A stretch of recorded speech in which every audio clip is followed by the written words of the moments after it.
shit for you niggas. Check it out. Am I weak or am I strong? Can my mind carry me on? I'm striving to get this money, but cowards say that it's on. Who am I not to do me, nigga, and get it on? I'm striving to get this money, but cowards say that it's on. I'm having dreams of my enemies killing me, cause the way I be chasing my currency and dealing with bitches who work on their knees to please a young G. So I don't sleep, cause I got seed to feed. So I take no dose to ride with calicos and 44s. Made me a sick individual, mind of a criminal, acts of a serial killer, nigga. Don't make me get at you. Gotta get this money, nigga. I'll be damned if I'm bummy while laughing at you niggas getting this cake. You niggas fake, shoot the A out the cake. So what can I say? These framing niggas don't play. R.I.P. A-Wall, screaming fuck all y'all gon' stand tall. Am I weak or am I strong? Can my mind carry me on? I'm striving to get this money, but cowards say that it's on. Who am I not to do me, nigga, and get it on? I'm striving to get this money, but cowards say that it's on. Am I weak or am I strong? Can my mind carry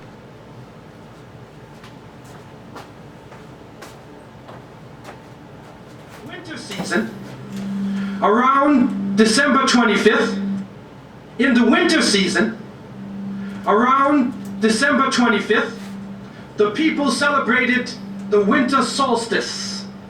And so the winter solstice would come about somewhere from December 21st all the way to around January 6th or so. And so the people of the North would celebrate different holidays, have different occasions based upon the winter solstice. In the winter time, there is a period where there is no light. You are literally in darkness 24 hours of the day. And this stretches for a period of time. Now, could you imagine if you're living in Alaska, or living in Canada, or living in Norway, and you don't have central heating, and the cold is outside, it's darkness around you, people are dying from disease, it's a terrible time, and every family would probably lose somebody, or they would know of somebody dying from the cold and disease during that season. This is the winter solstice. And so when the sun starts to come out, the people now are looking at the sun as a life-giving force. And so during that time, a number of ceremonies were held in northern countries.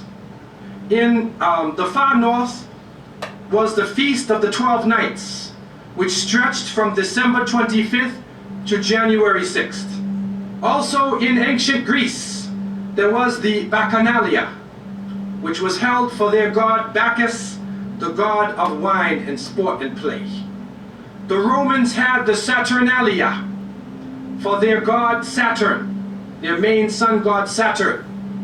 And so you find during these times that the people held ceremonies in the north. They would burn bonfires. The light was important, the fire, because the fire represents the light, the life-giving force for those who worship nature. Also in the north, they recognized that there was one tree that despite the cold would still remain alive, the evergreen tree, the fir tree.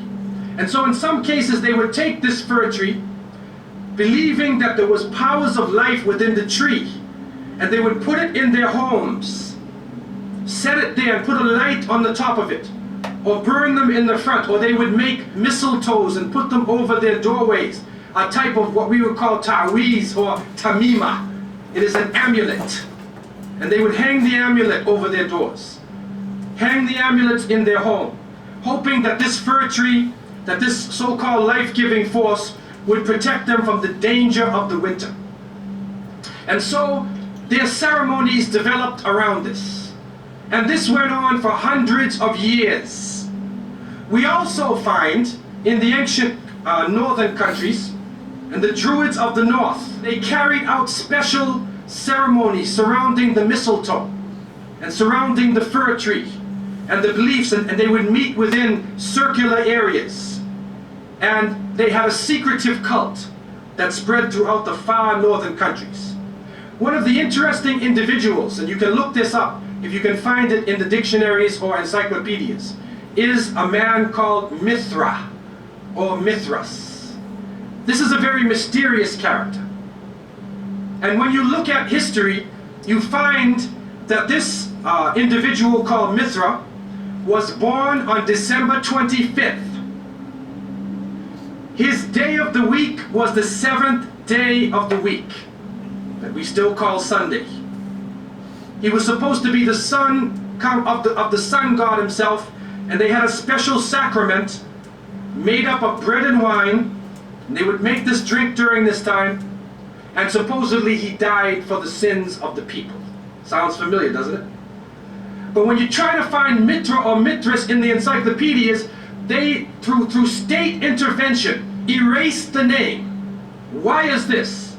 That is because after the time of Jesus, Isa alayhi salam, when the message began to spread, and they went north, and you'll see within historical writings that Barnabas, one of his disciples, met a man named Saul, or Paul, who later called himself Paul. Paul said he saw Jesus on the Damascus road. And he went to the disciples, but the disciples turned against Paul. Only Barnabas stayed with him. But when Paul and Barnabas went into Greece, Barnabas left him. Now, what is the reason why they all left him? What are the concepts coming through Paul? Many people say, well, they left him because he was Saul before, and he used to torture the early followers of Isa alayhi salam. But also you can see, and if you look at present-day Christianity, that most of the concepts of the Trinity, of the blood sacrifice, the original sin, and most of the concepts which relate to more than one God are coming through Paul. The preachers are quoting Paul sometimes more than Jesus during their sermons. And so Barnabas left Paul. And somewhere in the early days, in Rome or Greece, somewhere in that area, those missionaries who were teaching the teachings of Jesus, Isa alayhi salam, met with this force coming from the north. And so you will see in ancient Roman history that in some cases the Roman emperor would go out to the Colosseum, and the gladiators would be fighting each other, and everybody's cheering for the gladiators. Sounds like one of our football games. They would go to the Colosseum, right? And the gladiators would fight. And then if one of the gladiators was down, and they would look at the emperor, should I kill him or not? And if he wanted to kill him, he would say, you go like that. Right? You know, that sign down. If he said keep him alive, he goes like this. You know how we use it today? Yes. Okay? He gives that sign. Okay? One of the terrible things happening during these rituals at the Colosseum is that they would bring the Christians out, literally men, women, and children, and feed them to hungry animals. They would take a hyena or a wolf or a lion and get it hungry and crazy and beat it and throw raw meat at it and then send it out on the people, and they would literally cheer and watch as the animal ripped the bodies apart. This is a terrible culture. Tear the bodies apart. And so somewhere along the line, somebody who couldn't take the torture, who felt that maybe we can win these people over, made a compromise. And you start to see changes going on from the early part of the Christian era in Southern Europe, where the major ceremonies held by the nature worshipping people are combined with Christian names and Christian ceremonies, and therefore what comes forth to us is a mixture with the two streams coming together, where you get a monotheistic name or a monotheistic character with a pagan ceremony. And so the mixture of this together is what is giving us the present day holidays that we see. Number one, we understand that Isa alayhi salam, according to the different reports of the different scholars in many religions, he was not born in the cold weather. History shows us that he was born during the warm weather. Even in the Christian traditions, they have the belief that the shepherds were tending their flocks outside. And in Palestine, you cannot keep your flocks outside in the wintertime in the evening. You bring them in because it's cool at night. And so it was the warm weather. It was also the time of the taxes in the north. in the story coming in the Quran, when we see the mention in chapter 19 in verses 24 to 25, and we see the mention of the story of Mary, because it is the belief of the Muslims that Maryam, may Allah be pleased with her, was a virgin, and she had dedicated her life to the worship of one God, prayer and fasting, and by the power of Allah, that the Creator breathed His Spirit into her, and she conceived Jesus. He said, be and it is. She conceived Jesus, Isa alayhi salam, without a father, without a man. That is the belief of Islam. It is also a belief that when she felt the pain of the pregnancy, that the angel came to her and told her to go outside of the city. She went outside of the city to a remote area, and there she found a palm tree, and she found water. And it was speaking about rutub janniya. It was speaking about a type of rutub, or a type of dates. And those who know, who have lived in the desert area, know that when the dates become ripe,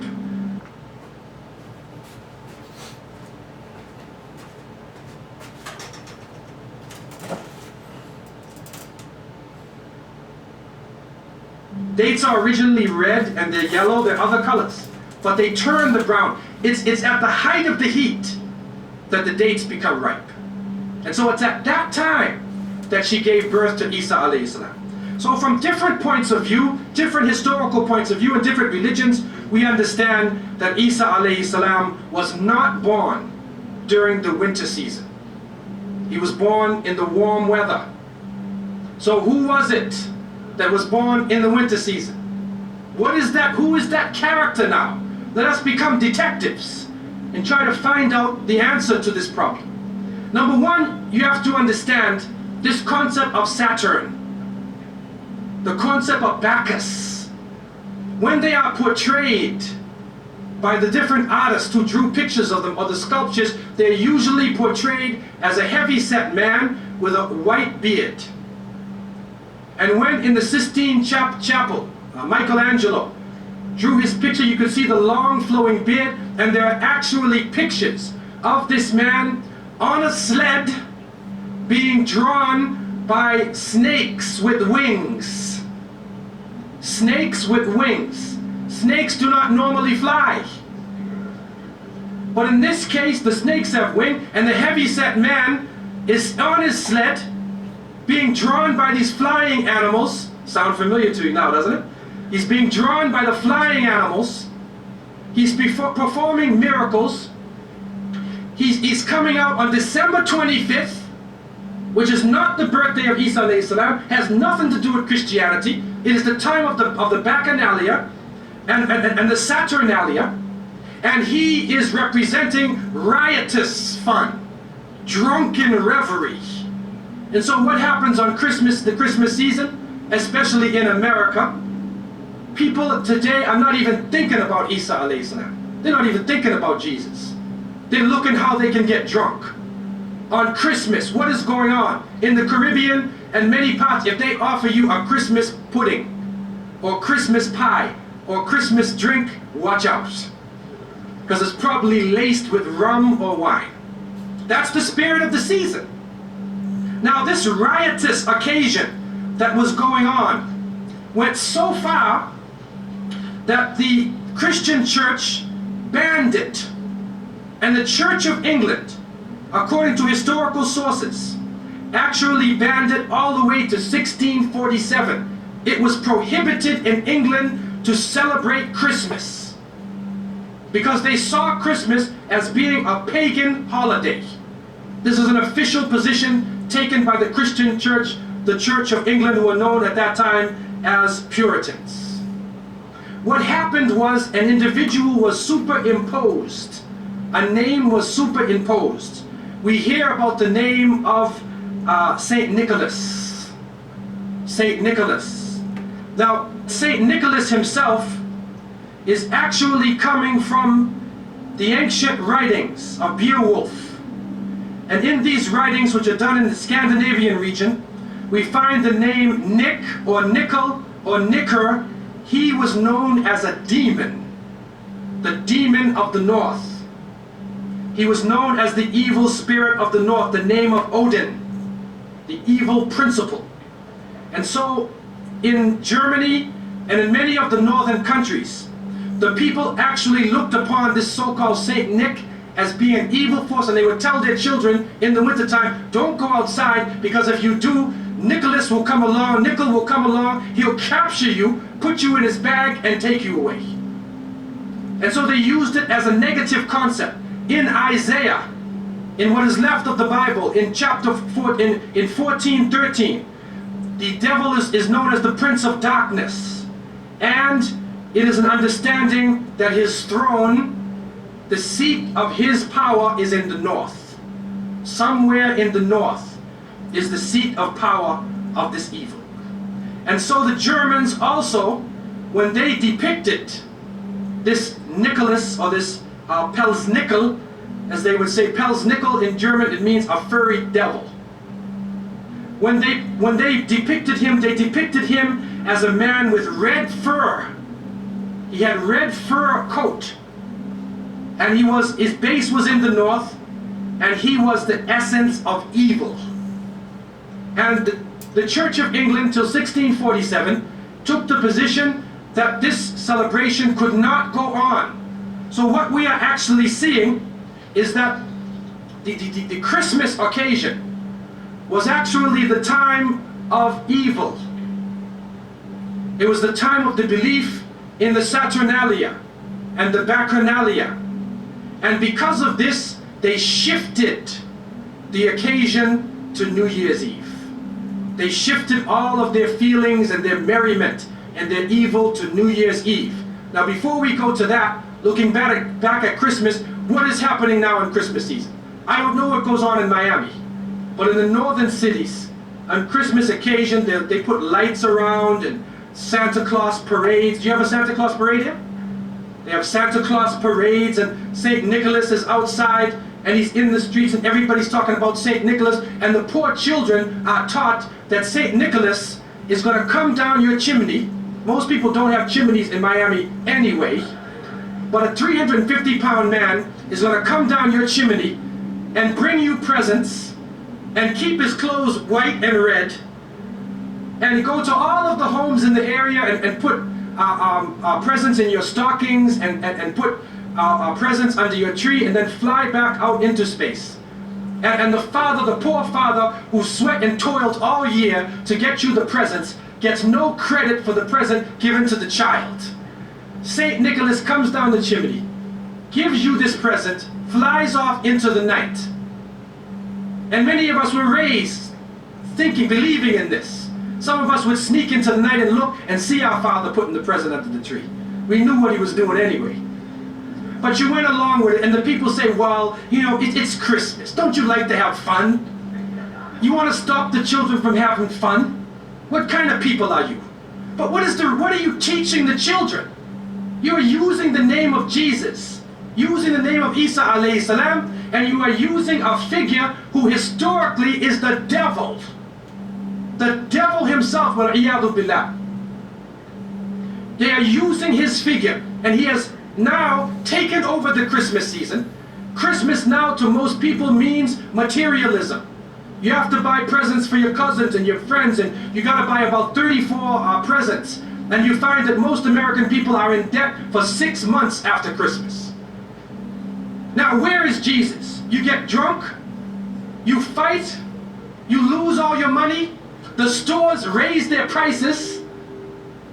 Isa alayhi salam is described as a very humble person. Most of the time he didn't wear shoes, only 1 or 2 changes of clothing. A very simple person, eating very simple food, fasting most of the time. You see what is going on? There are 2 streams now, a stream of polytheism, a stream of monotheism, and now the polytheism, the materialism, is overtaking the monotheism and standing in the way and taking over our society. And some foolish Muslims coming along from outside of in their country say, well, I just want to be an American. I want a tree too. So I said, one of the brothers said he had a Christmas tree in his house. He came for. I said, brother, do you know what the tree stands for? He said, no, okay, I'll get a palm tree with dates. I'll make it halal, a halal Christmas tree. But brother, you have to understand what it means. You have to understand what it means. Number one, the Prophet ﷺ, when he spoke about, he talked about ar-ruqya, wa tama'im, wa tiwala. He said all of these things are shirk.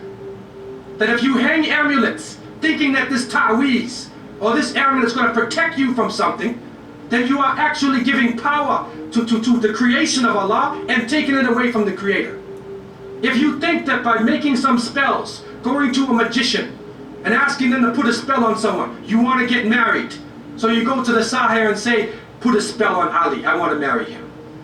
Put a spell on Zainab. What kind of marriage are you going to have if you go to the magician? And so the Prophet, peace be upon him, named all of these things, the superstitions, the amulets, all of these type of things are the other stream which goes away from monotheism, from the belief in one God, and takes you into another religion.